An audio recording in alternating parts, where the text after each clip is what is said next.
Everyone, welcome back to unexplored literature. इस video में हम डिस्कस करने वाले हैं जीई, जो कि है दिल्ली थ्रू द एजेस।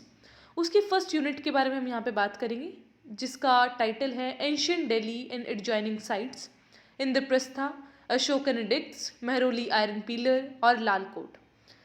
तो हम इस वीडियो में ये जो एक एक टॉपिक है उसको एक डीप तरीके से स्टडी करने वाले हैं और देखेंगे कि कैसे जो दिल्ली है वो बिल्ड हुआ और कैसे कैसे डेवलपमेंट हुआ है दिल्ली के अंदर। तो ये जो पूरा पेपर है वो दिल्ली के अराउंड ही घूमता है कि कैसे दिल्ली का डेवलपमेंट हुआ, फिर कौन से जो आर्किटेक्ट है वो कब बना, किसने बनवाया।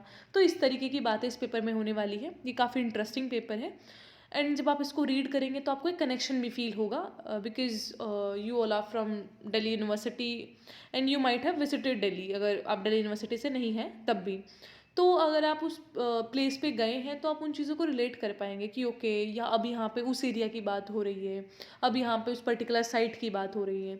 तो बहुत ही इंटरेस्टिंग साउंड करता है। इस वीडियो का लाइक टारगेट है 200। जब आप 200 लाइक करवाएंगे then only I upload the next thing, क्योंकि जी में बहुत कम बच्चे होते हैं। तो I just analyze the things कि आप उस चीज़ में इंटरेस्टेड हैं या नहीं है, जिन लोगों का उसका रिक्वायरमेंट है नहीं है, तो वो सारी चीज़ें। बिकॉज बहुत सारे जी हैं, मैंने उसमें से भी 2 जी लिए हैं, जो कि एक दिल्ली थ्रू द एजेस है और एक इंडियन पॉलिटिकल थॉट। तो अब रिस्पॉन्स पे आपके मैटर करता है, ठीक है। तो एक बार उस चीज़ का भी ध्यान रखिएगा, अपने फीडबैक्स देना ना भूलें। तो without wasting much of your time let's start the video. सबसे पहले हम बात करेंगे कि क्या क्या सोर्सेज हैं दिल्ली के पास्ट को समझने के लिए। दिल्ली एक ह्यूमन सेटलमेंट रहा है प्री हिस्टोरिक टाइम से। बहुत सारे स्टोन के जो टूल्स हैं वो भी बहुत सारी लोकेशन से मिले हैं दिल्ली की। पर्टिकुलरली जो रिज वाले एरिया होते हैं, रिज होता है धरती से उठा हुआ थोड़ा सा जो रीजन होता है ना, उसको रिज बोलते हैं। तो फरीदाबाद में मिले हैं, कोई जो स्केल्टल रिमेन्स है ऐसे कुछ ज़्यादा मिले नहीं यहाँ पे। एंड अनफॉर्चुनेटली कुछ ज़्यादा सा यहाँ पे ना जो एक आर्कियोलॉजिकल एविडेंस भी नहीं है। तो जब आपके पास आर्कियोलॉजिकल एविडेंस नहीं है तो वहाँ पे आपको क्या करना पड़ता है, एंशियंट लिटरेचर के ऊपर ध्यान देना पड़ता है। क्योंकि जो सारा रूल रहा था, मुगल रूल भी और जो भी रूल रहे, वो दिल्ली को सेंटर में रख के रहे थे। तो तब जो लोगों ने लिटरेचर लिखा था, जो बुक्स लिखी गई थी उस टाइम पे, उनसे हमें पता चलता है कि यहाँ पे कौन सी चीज़ किसने बनवाई, कब बनवाई। कई बार ये जो इन्फॉर्मेशन होती है वो बहुत अनसर्टेन हो जाती है, कॉम्प्लेक्स रह जाती है, क्योंकि कोई कुछ लिखता है, कोई कुछ लिखता है।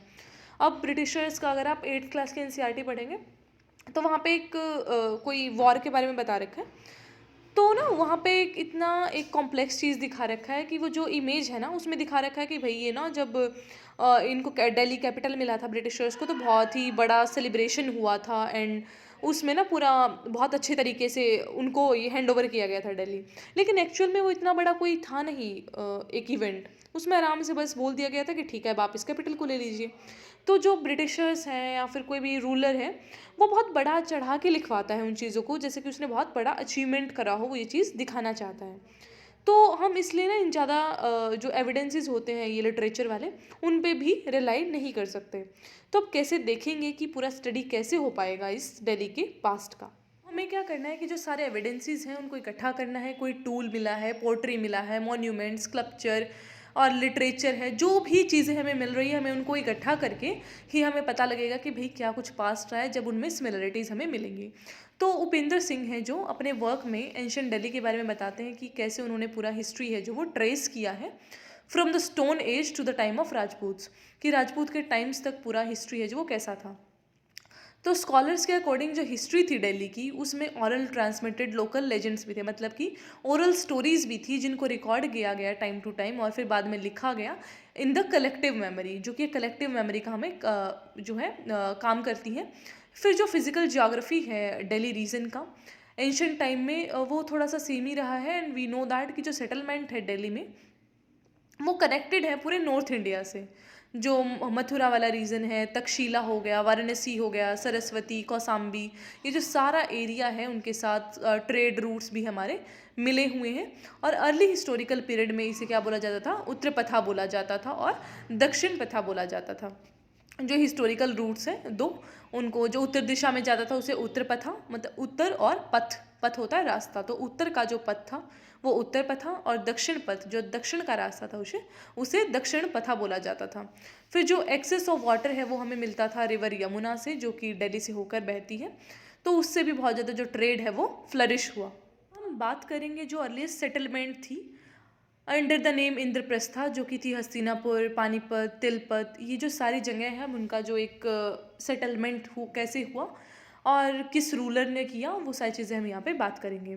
तो जो दिल्ली है वो एक स्ट्रेटेजिकली प्लान्ड सिटी है अराउंड यमुना रिवर, एक ब्रॉड कॉरिडोर है जो कि माउंटेन्स और डेजर्ट के बीच का। तो जो सारी चीज़ है उसका पूरा ज्योग्राफी यहाँ पे बताया गया है कि रोकी जो आउटक्रॉप्स हैं अरावली रेंज का, उससे भी वो थोड़ी हटके है। फिर जो आर्कियोलॉजिकल एविडेंस है वो ये इंडिकेट करते हैं कि जो दिल्ली का रीजन है ना, वो बहुत ज़्यादा पॉपुलेटेड रहा है प्री हिस्टोरिक टाइम से ही। अभी तो पॉपुलेशन है ही वहाँ की ज़्यादा, पहले से भी, मतलब पहले भी वहाँ पे बहुत ज़्यादा पॉपुलेशन था।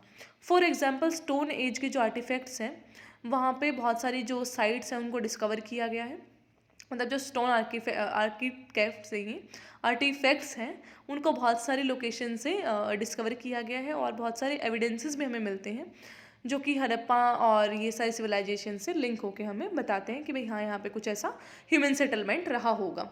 लेकिन जो ओरिजिन है दिल्ली का, उसे हम लोकेट नहीं कर सकते एक प्रॉपर तरीके से कि भाई हाँ तभी ये शुरू हुआ था, तभी दिल्ली की नींव रखी गई थी, क्योंकि Delhi is not the oldest name of the town. कि सबसे पहले हमें मतलब ये नहीं था कि दिल्ली का नाम पहले दिल्ली था। जो फर्स्ट सिटी ऑफ दिल्ली थी वो उसको बोला जाता था इंद्रप्रस्थ या फिर इंद्रप्रस्थ। अगर इसका लिटरल मीनिंग देखें तो वो होता है सिटी फिट फॉर गॉड्स, की जो भगवानों का सिटी है उसे बोलते हैं इंद्रप्रस्थ।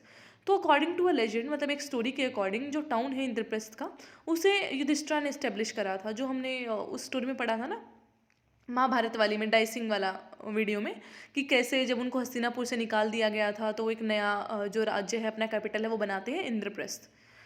तो वो वाला स्टोरी है यहाँ पे। तो इट वाज आल्सो कॉल्ड कि ये ना जो अमरावती है कैपिटल ऑफ इंदिरा, उसकी तरह दिखता था, एंड महाभारत में इसका रेफरेंस दिया गया है। And it was also known during this period. तो बहुत सारे ऑल्टरनेटिव नामों से ये जाना जाता था, जैसे कि शक्रप्रस्था, सकुरपुरी और कांडव प्रस्था। तो ये बहुत सारे नाम हैं जो ये इसको क्यों दिए गए हैं, क्योंकि यहाँ पे ना पहले जंगल ही जंगल होता था। फिर कैसे जो पांडव्स हैं उन्होंने इसको अपनी नगरी बनाया एंड ऑल वो सारी चीज़ें, वो आप एक बार जब वो वीडियो देखेंगे उस वाला महाभारता वाला, तो उसमें आपको थोड़ा रेफरेंस मिलेगा उसका। And it was that to that कि जो वज्रा थे सन ऑफ अनिरुद्धा, उन्होंने यहाँ पे इंस्टॉल किया किंग ऑफ यादवास को। तो जो लेटर हिस्ट्री है सिटी का वो बहुत ही ऑब्सिक्योर है, एंड इंद्रप्रथ के नाम से ही वो सरवाइव करता है लास्ट में। जो युधिष्ठिर थे, जब उन्होंने अश्वमेधा को परफॉर्म कर लिया और अपना सेक्रीफाइस फायर था जो निगम बोध में वहाँ पे पूरा जो करा था यमुना में, मतलब कि जब मैंने बताया था ना कि जब भी किसी राजा को अपनी वैलिडिटी देनी होती थी ना कि मैं सबसे स्ट्रांग हूँ, तो वैसे रिचुअल्स को परफॉर्म करते थे। तो इसी तरीके से ये सब हुआ। And fifthly it is non that कि जो युधिष्ठिर थे वो रिस्पॉन्सिबल थे क्या करने के लिए, नीली छतरी टेम्पल बनाने के लिए, जो कि दिल्ली के अंदर है। बुद्धिस्ट के जो जातका टेल्स हैं उसमें भी इंद्रप्रस्थ का जिक्र किया गया है, जो कि युधिष्ठिर के जो गोत्रा है उससे बिलोंग करता है। स्मॉल स्केल पे जब हमने आर्कियोलॉजिकल सर्वेज किए तो बीबी लाल थे जो तिलपत में, one of the 5 villages demanded by the Pandavas. तो हमें रेफरेंसेस मिली कुछ महाभारता वाली कि भाई हाँ ये चीज़ें थी जो एग्जिस्ट करती थी।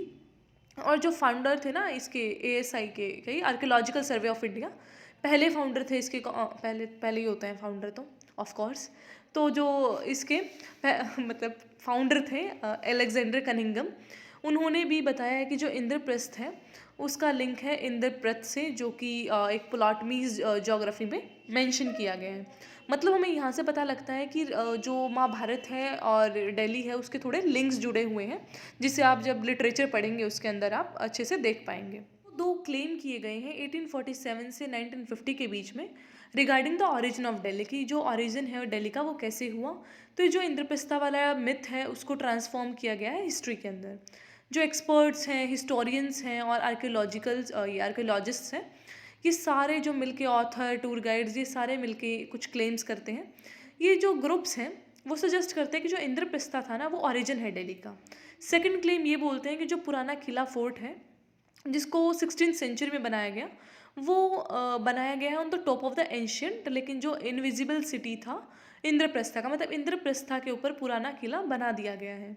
तो जो लेट 18th सेंचुरी से लेके 19th सेंचुरी का जो पीरियड है, जहाँ पे हमें मिलता है बायोग्राफीज ऑफ हुमायूं और उनके कंटेम्प्रेरीज, उसमें भी हमें जो इंद्रप्रस्था है उसके अवशेषों के बारे में पता चलता है।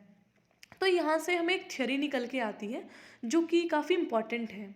जो अब्दुल फजल का मैग्नम ऑपस है, जिसका नाम है एन ए अकबरी, वो प्रोवाइड करता है एक अर्लीस्ट एविडेंस जो कि मतलब देखो, पहली बात तो हिस्ट्री है तो बातें तो याद रखनी पड़ेंगी, लिटरेचर तो है नहीं कि स्टोरी आप पढ़ लोगे, तो थोड़े से नाम याद रखेंगे आप तभी काम चलेगा। तो यहाँ पे बताया गया है कि ये जो किताब है इसके अंदर हमें एविडेंस मिल रहे हैं इन चीज़ों के। और जो इंडियोलॉजिस्ट है जैसे कि विलियम जॉनस, वो भी सपोर्ट करते हैं इस आर्ग्यूमेंट को। फिर विलियम जॉन्स 18th सेंचुरी में प्रेजेंट करते हैं एशियाटिक सोसाइटी को ऑफ बंगाल को, कि भाई यहाँ पे ना जो ईरान का पावरफुल हिंदू मोनार्की था जो कि ईरान से माइग्रेट हुआ था इंडिया में, तो फिर वो जो एंशियंट सिटीज़ हैं अयोध्या, इंद्रप्रस्थ, ये सारी चीज़ें बनी हैं। तो इन जब हिस्ट्री होता है ना, हिस्ट्री कभी भी क्लियर नहीं होता क्योंकि आप तो थे नहीं उस टाइम पे कि हाँ एक वैलिड सब चीज़ें दे सकें। जब इंसान अपनी बायोग्राफी ऑटोबायोग्राफी लिखता है उसमें ही वो चीज़ें इतनी छाट छाट के लिखता है कि कई बार तो वो भी चीज़ें फेक हो जाती हैं। तो ये तो हिस्ट्री है जो कि बहुत सालों से कोई कोई लिखता आ रहा है, कुछ चीज़ें सच हैं कुछ झूठ है, तो आप एक जो सोर्स है उस पर रिलाई नहीं कर सकते। टेक्स्ट में रिपीटिशन होता है अर्बन जो क्लैमर है उसका, कि भाई इंद्रप्रस्था था वो एंशियंट दिल्ली रहा था, फिर एक उसके हिस्टोरिकल रेफरेंसेस, तो इससे हमें पता लगता है कि भाई हाँ कुछ तो रिलेशन था चीज़ों में। जो इंद्रप्रस्था का स्टेटस है एज एंशियंट दिल्ली, उसको सपोर्ट किया गया बहुत सारी लिटरेरी थ्योरीज़ के द्वारा, इंस्क्रिप्शनल जो एविडेंसेस हैं उनके द्वारा, बहुत ऑथर, टूरिस्ट गाइड, ब्लॉगर्स और फिर जो कॉमनर्स हैं, जब हम कॉमन लोगों से बातें करते हैं, आर्कियोलॉजिकल एविडेंस, ये सारी जो चीज़ें हैं वो घूम फिर के हमें यही बताती हैं कि जो इंद्रप्रस्थ है वो ही दिल्ली था। और फिर उसके आगे हमें जो पूरा एक फुल अभी जो दिल्ली दिखता है ना, वो ऐसे बना है इंद्रप्रस्थ की ओरिजिन से। ठीक है, तो ये सीरीज ऑफ रिपीटेशन जो है वो एक मिथ और चेन ऑफ पूरा एक ट्रुथ दिखाती है हमें कि कैसे ये चीज़ें आगे बढ़ी and how the development of Delhi takes place. फिर जो इंद्रप्रस्था का जो मिथ है वो थोड़ा सा इलस्ट्रेशन है, थोड़ा सा उसमें सच्चाई है, अब कुछ सच होता है कुछ झूठ होता है, ऐसे ही बन के हिस्ट्री होता है पूरा, है ना, कि एक हिस्ट्री ऐसे ही नहीं बन जाता, उसमें कुछ सच्चाई की चीज़ें रहती हैं, कुछ सुनी सुनाई बातें। अब हम देखो कुछ चीज़ें, अब आपके दोस्त ने आपको कुछ बात बताई एंड विल बी लाइक तेरे को कैसे पता, कि यार सुनने में आई थी। अब वो कितनी सच है कितनी झूठ है आपको नहीं पता ना उस चीज़ का।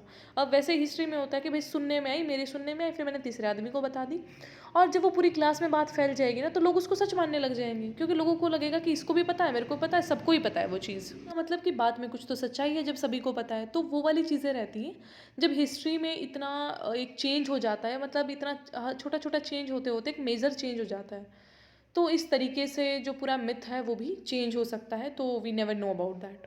अब बात करते हैं तिलपत की, कि for the sake of power और जो डिजास्ट्रस वॉर था, तो कृष्णा ने क्या करा था, प्रपोज करा था हस्तिनापुर के सामने कि हम जो पांडव्स हैं ना उनको 5 विलेज दे देते हैं, जो कि थे इंद्रप्रस्थ, स्वर्णप्रस्थ, स्वर्णप्रस्थ कौन सा था, ये सोनीपत, पर्णप्रस्थ था पानीपत, फिर था व्याघ्रप्रस्थ जो कि था भागपत, और फिर था तिलप्रस्थ जो कि था तिलपत, ताकि they would be satisfied and make no further demands, मतलब वो कोई ज़्यादा डिमांड ना करें। तो जो दुर्योधन था वो उस चीज़ से कंफ्यूज हो गया था, remarking that he would not be part, मतलब वो एक लैंड का छोटा सा टुकड़ा भी नहीं देगा इनको। तो इन दिस वे जो एक ग्रेट वॉर है वो सेट हुआ, तो महाभारता का वो जो पूरा चीज़ है वो यहाँ पे हुआ था, क्योंकि दुर्योधन कुछ नहीं देना चाहता था। तो ये आप वो महाभारत वाली स्टोरी में समझेंगे ज़्यादा, तो वो देख लेना यहाँ पे, क्योंकि महाभारत बताऊंगी दोबारा से तो फिर उस चीज़ का कोई तुक बनता नहीं है। तो अकॉर्डिंग टू आईन अकबरी, जो तिलपत है एक जो परगाना था अंडर दिल्ली सरकार, मतलब दिल्ली सरकार के अंडर एक छोटा सा एरिया था जिसके अंदर कुछ ये डैम्स थे, इंपीरियल टेरेजरी, ये ट्रेजर था, और इतना मतलब छोटा एरिया तो नहीं कह सकते अब इसको, बहुत सारी चीज़ें थी इसके अंदर। इन एडिशन एक जो ब्रिक का फोर्ट था वहाँ पे, जिसमें कुछ मेंशन किया जाता था एट टाइम्स। तो इन ईयर 1658 जब मुगल एम्परर औरंगज़ेब रूल कर रहे थे, तो तिलपत को जाना जाता था तिलपत गढ़ी से के नाम से। तो ये जो तिलपत था, जो औरंगज़ेब है उनके टाइम पे इसको तिलपत गढ़ी के नाम से जाना जाता था।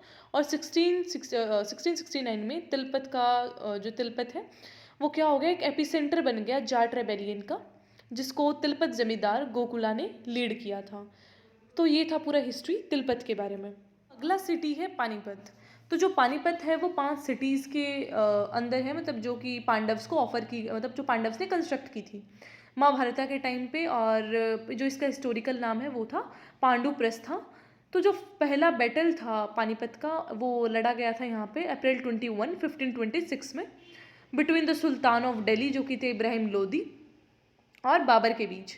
तो जो पहली लड़ाई हुई थी पानीपत की, उसमें लोधी रूल को इस्टेब्लिश करा था। उसके बाद कैसे मराठा पावर आया, फिर ब्रिटिश पावर आया, तो फिर वो सारी चीज़ें उस सिटी को बिल्कुल चेंज करके रख देती हैं। एंड एट टाइम एक पावर वैक्यूम भी बन जाता है जब वहाँ पे कोई भी रूलर नहीं रहता। मतलब एक ये होता है ना कि कोई ऐसा कैपेबल सा रूलर ही नहीं होता आपके पास जो उस सिटी को रूल कर सके। फिर आता है हस्तिनापुर। तो हस्तिनापुर को अगर हम लिटरल मीनिंग देखें तो वो होता है सिटी ऑफ एलिफेंट्स संस्कृत के अंदर, क्योंकि हस्तिना का मतलब होता है एलिफेंट और पूरा होता है सिटी। तो इसका हिस्ट्री जब हम देखते हैं महाभारत के टाइम से और कोई स्टोरीज अगर हम देखें, तो ये जो सिटी है उसे किंग हस्ती के नाम पे रखा गया था। जो हस्तिनापुर है इसको कौरव का कैपिटल देखा जाता था, क्योंकि जो कौरव किंगडम था वो था महाभारत के टाइम पे कौन सा, हस्तिनापुर।